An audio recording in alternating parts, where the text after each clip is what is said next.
Hello, Trailblazers, and welcome to another episode of Entrepreneur Journey. And today I'm thoroughly pleased to have Carnela Hill with me today. Carnela, how are you?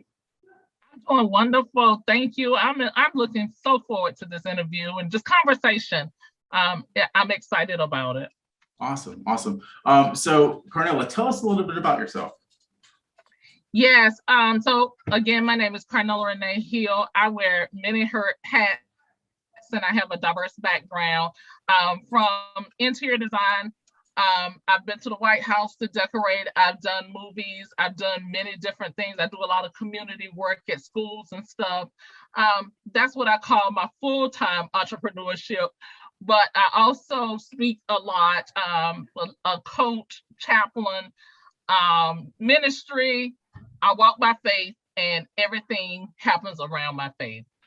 Nice, nice. I love that. I love that. So I have a few getting to know you questions. The first one is, what is your favorite family recipe?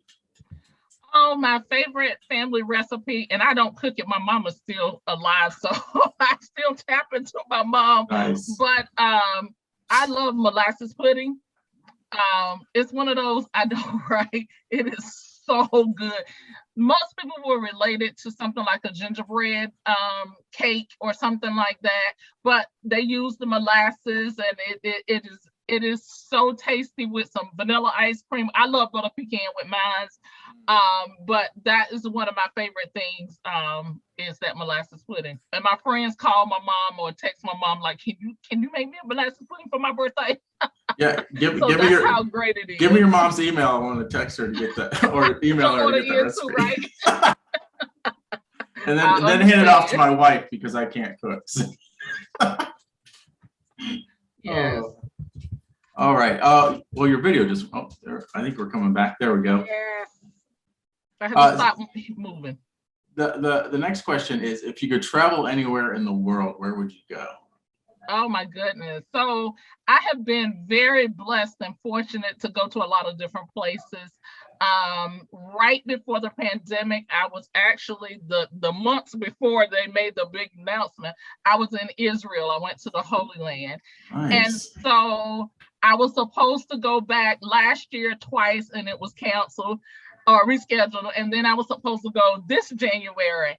So even though I've been, I want to go again because I want to experience it just totally different. And I'm looking forward to just a different experience with God this second time around. So that's where I want to go back to. I also had a chance to go to Italy in 2 weeks this week, and I'm not able to do that. So that's next on my bucket list. I don't know, they don't compare, but that's where I want to go. So Yeah, Italy is on my bucket list as well. Israel. If I could touch on the Israel visit a minute, is there any particular place inside of Israel that you visited that really stood out to you? ooh, I had many places. My first encounter with God in just a remarkable way was in the Garden of Gethsemane. Mm, And God spoke to me so clearly and reminded me or told me, "You're a visionary." And so that right there, I was just dumbfounded because I was like, Lord, I know what my version of visionary is, but what's your version? right. So that just set the stage for me. Another thing, while I was there, I kept seeing this older man, and this man is probably like 85, 90 years old, bent over, and he had a little cup. And I saw him when we first got there, and then we went to the Garden of Gethsemane. I saw this man again. Then we went was walking through the market, and I saw this man again, and I was like, how's this man getting around the way he is? And God said, everybody didn't pay attention to that. That was for you. And I said, okay. So it was like experiences that I had with God. And then of course being at the wall, it I can't even describe my first time. And so I know if I was blown away the first time, the second time is got to be just remarkable. So the being at the Dead Sea. So I have a lot of places that I really enjoyed. Nice, nice. that's on my bucket list as well. So both places that you mentioned, I really would love to go to Israel and just go in the footsteps of where Jesus walked. So Yeah, I was sitting at this one place, and one of the leaders of the group that I went with, he said, "This is the exact spot, where Jesus walked, and they were all standing, and people were waiting, and just to be there and just to feel God's presence was totally awesome. But being in that market and walking through the market and seeing all the markers that they had where he was carrying the cross, where Jesus was carrying the cross, I'm not even gonna tear up because I feel myself getting there. It was amazing. Well, that is just awesome. So another question: what song really sums you up, do you think? Woo! About 4 or 5 songs that's going on right now. I've been waking up to different songs as God is preparing me for something big that'll be coming up in the next 2 months. And so I'll say CC Winans is one of them. Believe It. That has been sitting with me, but I also have been going back and forth with Leandra Johnson and Deliver Me. So I've been doing a lot of self-examination and just sitting with God and saying, hey, I'm not perfect, Lord, so I know you're using me for greater works in the community. And so deliver me from me so that I can walk where you would have me to walk. I love how not only like the word can speak to us, but God can speak to us through the music of people. It's really amazing.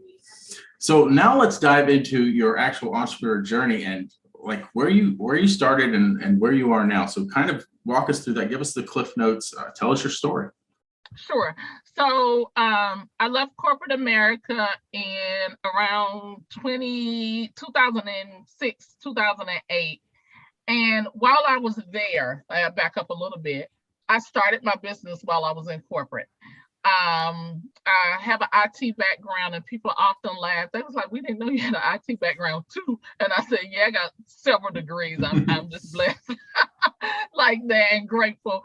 But I was in IT. I was traveling all the time. I was offered a job in the World Trade Center right before 9/11, actually maybe 3 to 4 months before 9/11, and I just felt like God wasn't calling me to move to New York, even though I have family there. He wasn't calling me to leave North Carolina. And so that whole 9/11 really weighed heavy on me because I knew a lot of people in the building and they survived, but just everything that happened around 9/11 was very hard for me.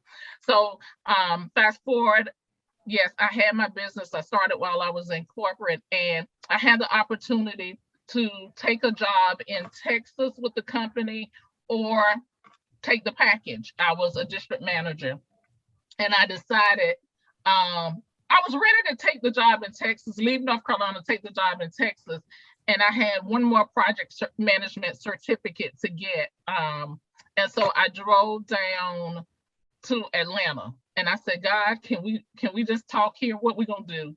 And I said, do I move to Atlanta?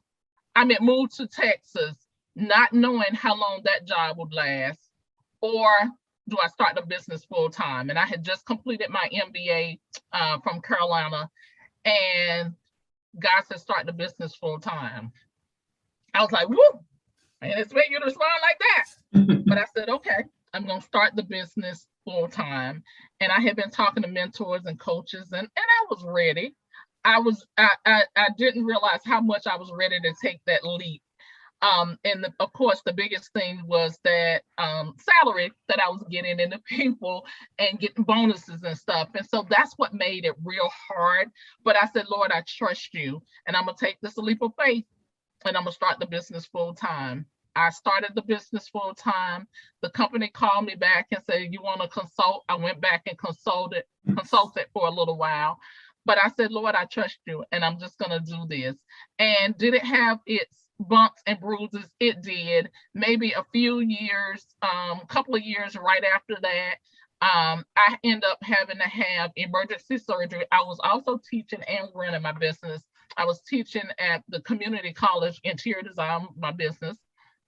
And I ended up having to have emergency surgery. And I told them, I was like, I know I got emergency surgery coming up like this week, next week. I said, but I can't leave my students. We're 2 weeks away from finishing. And if you could just hang in there with me 2 more weeks, I want to finish. Plus, I was working a major church project. And I said, I don't feel comfortable leaving. And they said, Miss Hill, you have 2 weeks. You have 2 weeks. We got to perform surgery. We don't even know how you're operating. And I knew it was nothing but the grace of God. And so I finished up, I had the surgery, and the church project was a pro bono. So I'm like, Lord, okay, I have to rely on you, because this right here, woo, is testing my faith to a whole nother level. And he always makes a way. I had a house, and I remember standing in the house and saying, okay, Lord, what am I going to do? Because the housing market crashed also around the same time. So we got the housing market crashing. I got to have emergency health surgery. My health, was not doing good, and I was barely functioning. And I said, Lord, what you want me to do? And I'm sitting in the house. Nobody else is in the house. And I heard, sell the house. And I turned around and looked and said, like, this house? You mean someone else? Someone else's house? Lord, like, you mean like this house, you want me to sell it? This is the second house that you blessed me with, and I just got it. If I don't get married, I'm good. I love my house and everything. He said, sell the house. I said, okay, Lord. He said, because the house was supposed to be a blessing, and instead it's weighing you down, in so many words. And I talk about this in my book and everything. So I said, okay. Lord, the house sold in less than 24 hours. That's when you know God was like, because if you stay there 2 minutes longer, you're going to figure out how to make it work. And that's not where I'm taking you. God says, I have buyers waiting. Mm-hmm. It's amazing how God works. And I love, because a lot of it resonates with me as far as my own story. It's like how, but it seems like when you're under the most pressure and the most things going on, that's when God seems to be working the most a lot of times in your life, because he needs you to know that he's the way, right? Because it becomes so overwhelming to us, right? It becomes so overwhelming, and like, this is beyond me, Lord, I need you. So I love that part of your story. Thank you for sharing that. You're welcome. So fast forward to after that. So I sold the house. 6 months later, one of my friends said, I know you put a whole lot of money in your business and marketing and health issues and everything happening at the same time. Have you thought about filing for bankruptcy? Because, the market is not doing good. And North Carolina was, the last one to get hit. And I was like, no, I feel like a failure. I'm not filing for bankruptcy. And they was like, no, understand, you need to really think about it. So I talked to 3 attorneys. I'm a researcher, so I can't research it anymore. And so I went to the first attorney, and she was like, Miss Hill, I don't understand you. She was like, construction guys are coming in here left and right, closing down and opening up the next day. What's your problem? And I was like, but I feel like a failure. And I was struggling with that. Went to the second attorney, and he was like, you're paying everybody but yourself. I don't see people like you. You're a rare breed. And I said, I'm struggling. And then the third attorney, he was like, look, just do it. And I was like, okay, and you had to be the last one, right? And that was the one I ended up going with, because he didn't hold back on anything. And after I got over myself, and it took a while, it took me years to get through that. I did it, and it is well. It was not something that I was jumping to do. God knew I was struggling with it, but he also had a greater plan. So I opened back the business and just learned from my lessons, did things different, tried to be more cognizant of my health. I'm still working on that one. And I put my business back in God's hands. So when the pandemic happened, That was a funny conversation with God too. I said, okay, God, we got this pandemic. I have an interior design business. My biggest clients is education. I can't go in universities. What do you want me to do? What do you want me to do with this business? And he said, what I've been telling you all along, give it back to me. I gave it to you. I gave you the vision. I made provision.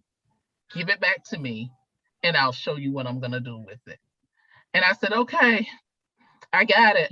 Well, other people are calling me because I was on the board of a women's organization. And I said, people are calling me and asking me, what should they do? And he said, tell them the same thing I'm telling you. Hand their business back to me and trust me and watch me work. And I did that. Now, that was the slowest year. 2020, the pandemic, I'm just coming back from Israel, was the slowest year of my life. And I was in divinity school at the same time. My uncle was sick and slowly dying.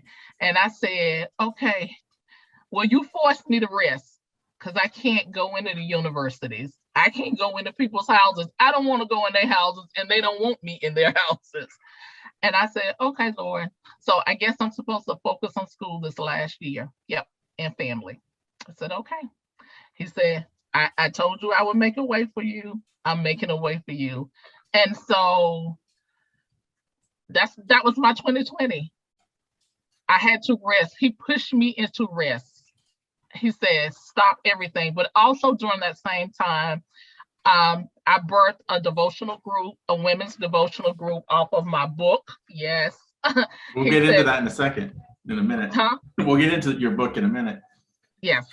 So I birthed a devotional group out of that. I finished divinity school.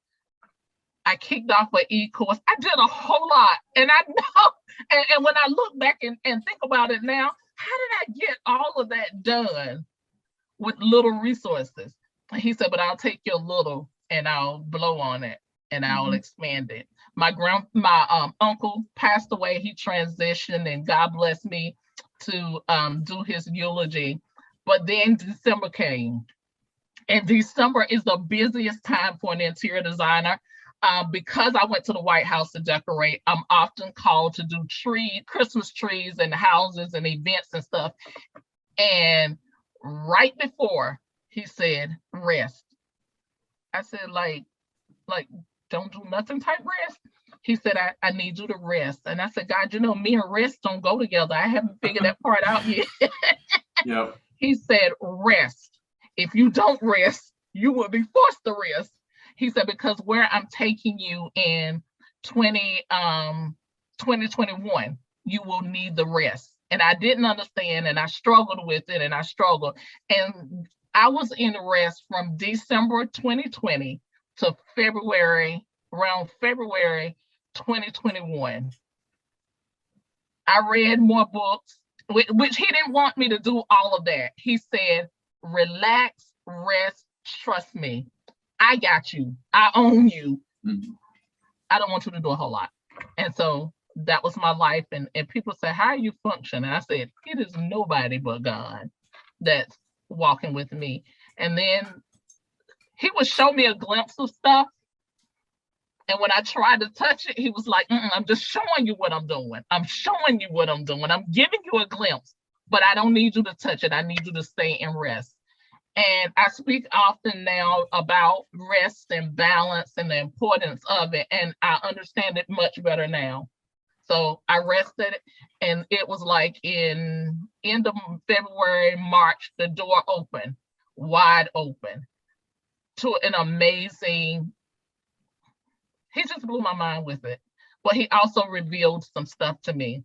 Now, this is where I'm taking you, and I need you to prepare for that. So it is coming to fruition in the next month or two, and I'll gladly share that with you at another point. But I understood why I had to rest. Yeah. I love what you had to say about rest, because that is one of the hardest things for entrepreneurs to do. because we have that entrepreneur mind and we're always wanting to build the next thing, refine what we're already doing, and then build the next thing. So rest, I think, is a very hard concept for entrepreneurs. Like, even if I go on vacation, it's not a real vacation. My mind doesn't take the vacation with me. My body might be where it needs to be, but my mind is like, oh, we need to do this and that and that. So yeah, I love what you had to say about rest, because it allows us time for God to work what he needs to do, and keep us kind of, for lack of a better word, out of it, right? Right. Exactly.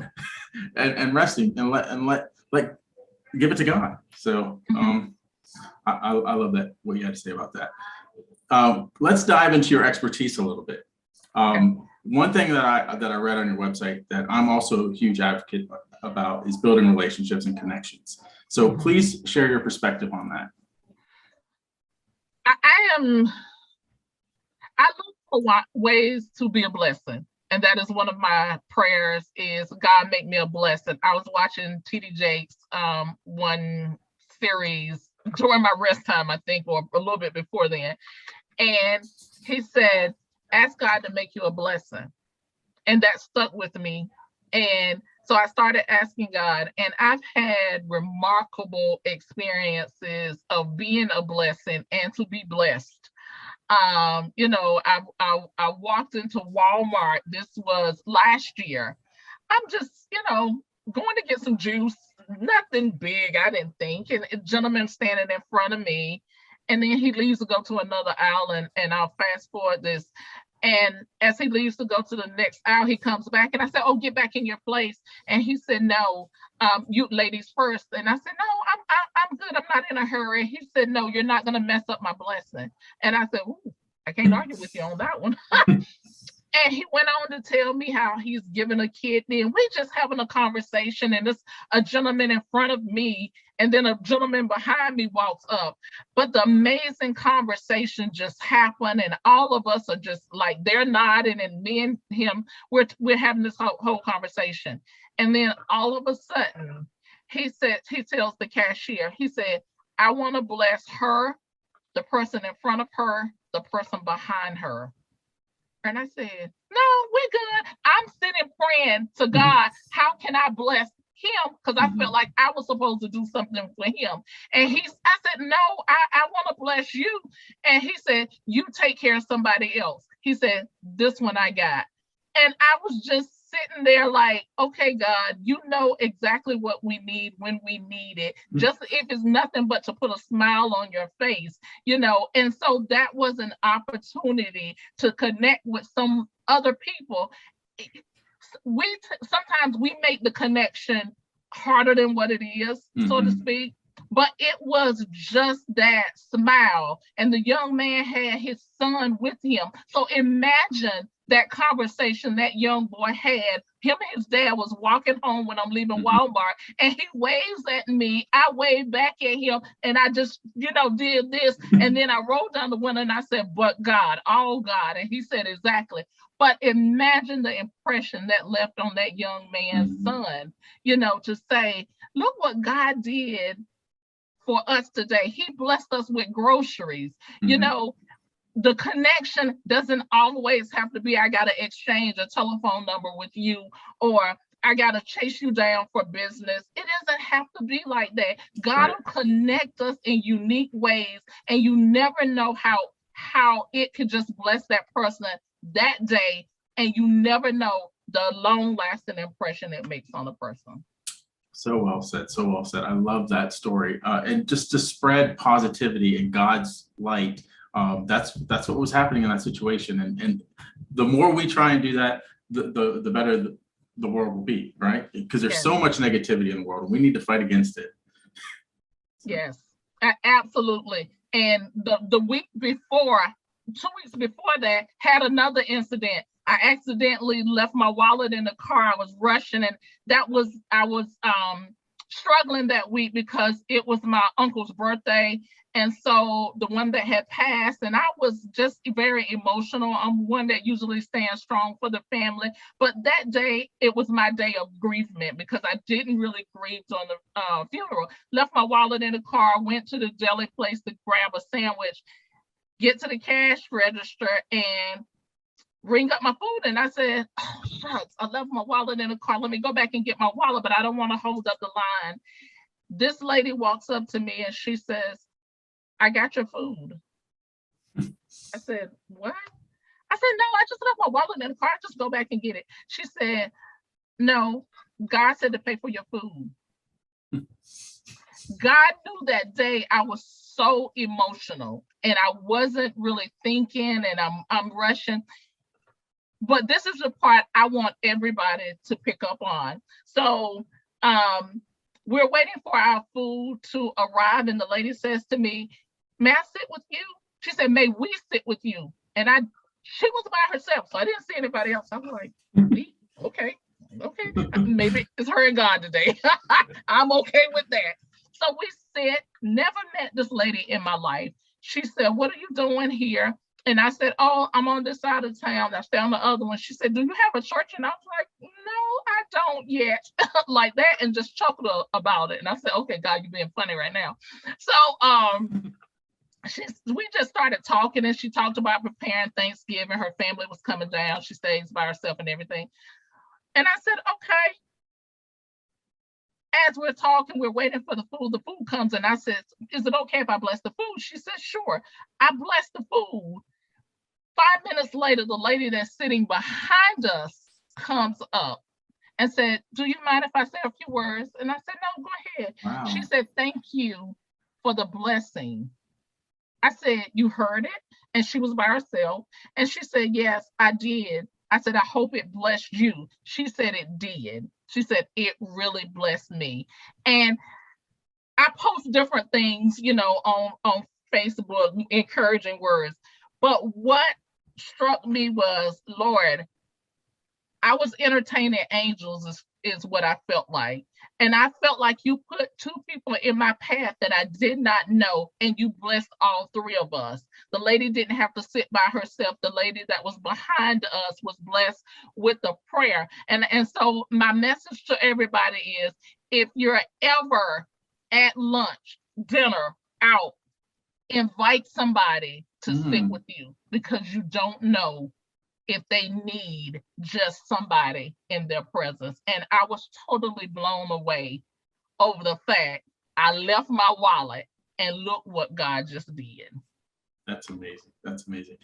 So let's talk about something you speak on and teach, winning by faith. Yeah. Tell us more about that. I just believe we got to help each other. And the Bible talks about that. Will you help your brother? Will you help your sister? Will you help your neighbor? And so we got to help each other. So winning by faith for me is I'm helping somebody else. I speak often and I share stories just like this with business owners. And I say, you know what, wherever you're struggling, let me see how I can help. And I coach, but a big thing for me is just mentoring it and just letting somebody talk, let them have that conversation. I know I'm doing a lot of talking right now. No, this is I'm asking you the questions, so we're good. I just had to stop and breathe for a second. But helping other people win. And it goes back to something we talked about earlier. Lord, make me a servant. Lord, how can I help somebody else? So, 22 years, January, May, 22 years for me to be in business, and just to be able to, reach back and help somebody that may be just starting.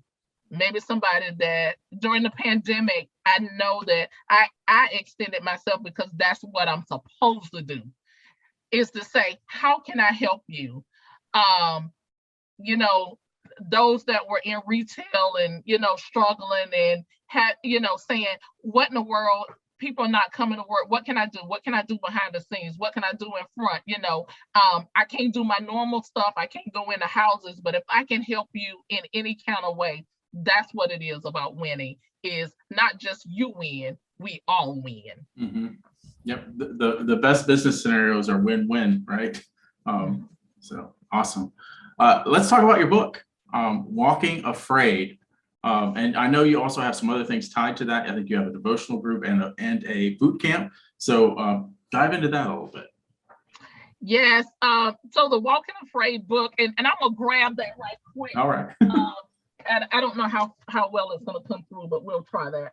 I see it. It's good. Yeah. So Walking Afraid, and you can find it under my name, Carnela Renee Hill. And if you're on social media, it's all over social media. But it talks about my journey. It talks about it's a memoir. I share my journey from corporate to entrepreneurship. I talk about relationship, whether it is dating, I'm not married yet, or work relationship. It talks about relationship in general and how sometimes even my relationship with my dad, how it set the foundation for my life. And as I was writing the book, I was struggling with areas like I didn't grieve during my grandmother's funeral, because again, I'm the one that is strong for the family. And it talks about depression. As a business owner, going through depression, waiting for a check, always, as business owners and entrepreneurs, we're always waiting for something, waiting for that perfect client, waiting to grow to the next level. And that can cause depression. And many times entrepreneurs and business owners don't talk about that. And I did some research on it, and it's just like business owners have the highest rate of depression because we don't want anybody to know when the business is not doing good. We don't want anybody to know when we may have to shut it down. We don't want anybody to know, a lot of things, especially if you're the breadwinner of your household, you're fighting, you're tired, you're mentally and physically tired. And so in all of that, I bring in my faith and how my faith has kept me during those rough times of even being sick and feeling like, okay, Lord, how am I going to do this? And he reminded me to hand it back to him. So that's the first book. And the second book is an action plan where you actually take your journey with God and you sit down and you bring your fears to him and you bring your struggles to him. And it has scriptures throughout, little funny stories, and just some lessons learned that can bless so many people. And so God told me, he said, write the book. And I started it and then I stopped. You know how we stop. And when I started, and I start again. And one day I'm at an event, and a prophetic message came to me that said, God said, finish the book because people need it. And the book has been blessing so many lives. So I'm grateful for that opportunity to take my little old story and share it with so many people. Nice. And I guess the boot camp that I saw that's kind of where you bring people in more of in a live setting. Yes. So the boot camp is a devotional group, and that was another one. God was like, do it. And I'm like, right now, Lord, like it's like November, the end of the right after Thanksgiving. Nobody's coming to the boot camp right after. And it was like he just gave me names and people. We ended up, I think, with like over 20 some people in the boot camp, and it was amazing. And so we went through the book because the book is 30 days, but we rushed it in to try to finish by the end of the year. When we got close to the end of the year, God said, start over. And I was like, start over? And it was like, yes, dig deep. And many of the ladies, one or two gentlemen that would join us every once in a while, one. And the lady said, we don't want to dig deep. And I said, well, God said, we got to dig deep. First, he told me, and then I shared it with the group. He asked me to share it with the group. And so the lady said, we don't want to dig deep because it hurts. I said, well, in order for you to grow, you got to deal with whatever has been holding you back. And one of the ladies, I love her story. She was fearful. She was very fearful. And she said, as she started going through the book and really just dealing with the fear, she was fearful of being successful. She was fearful of being successful in her business. When she dealt with it, she had a light bulb moment. And she said, I have accomplished what I needed from this class. It was the best class. Some people will get it instantly, and some people got to sit with it a little bit longer. And I have had others that said the fear and the struggle is so deep rooted it's taking me a while to get there, whereas others came through the boot camp and they were gone. And amazing stories, amazing people, and seeing not all of them are business people, some of them are in corporate, and then some of them just didn't want to deal with it. They didn't want to deal with it. It hurt too bad. And, Wow. and I refer those out to, counselors and things like that. So it's amazing. Sounds powerful. It is So, amazing. Is that something that you are going to do again? The boot camp, is it something that you might even do as something online, do you think? So you're peeping into my future, no? I love it. Yes, I am supposed to do another boot camp. I started with another small group, but the devotional group continues on. So the devotional group, we meet 3 Sundays out of the month, and people can email me about it. They get the book, and right now we are talking about the women in the Bible, but as it relates to some of the subtopics in the book, like bitterness, who was bitter in the Bible. We've been talking about different women from Ruth to Esther. We're going to be touching on Penina, every woman in the Bible, because some of them, you don't even know their story. You just know a glimpse about them. We talked about Noah's wife. And when we talked about that, you don't even talk about Noah's wife, Right. But Noah was married, and it has been an amazing journey. And I don't do all the speaking. The people in the class, the ladies in the class, they each take a story, and whatever God touches their heart with, they come back and share it. And then they sometimes relate their story to it. So amazing breakthroughs have happened, and I'm just grateful God used me to bring them together. Nice. I've loved your story that you shared about your journey and what you're doing. If someone wanted to reach out to you to find out more about you or how you could help them in their business, or maybe it seems like you could even help them in their spiritual walk, how would they reach you? Sure. You can reach me at, my full name is Carnela Hill.com. I'm all over social media, and it's typically my full name. I have my chaplaincy work that I do. I also have my coaching work. I've been coaching for years, and I asked God about, okay, can I put a name to it? And he wouldn't give me coaching, just coaching. But now I understand why. And so I am doing that and watching women grow, not just women. I coach men, I coach business owners. And now he's finally letting me put some words to it. So it's not just the coaching, but it's the inspiration, it's the motivation, it is the transformation. A lot of times I'm in Clubhouse, and I'll wrap this part up. Been in Clubhouse rooms, and I go in for one topic. One topic was interior design, but for people to share how they're feeling. Especially during the pandemic. And one lady was like, I'm struggling with my faith. Can we talk? Can we have a sidebar? It is truly amazing. You never truly know what people are going through. And I was so hurt and bothered by Miss USA, tragic death.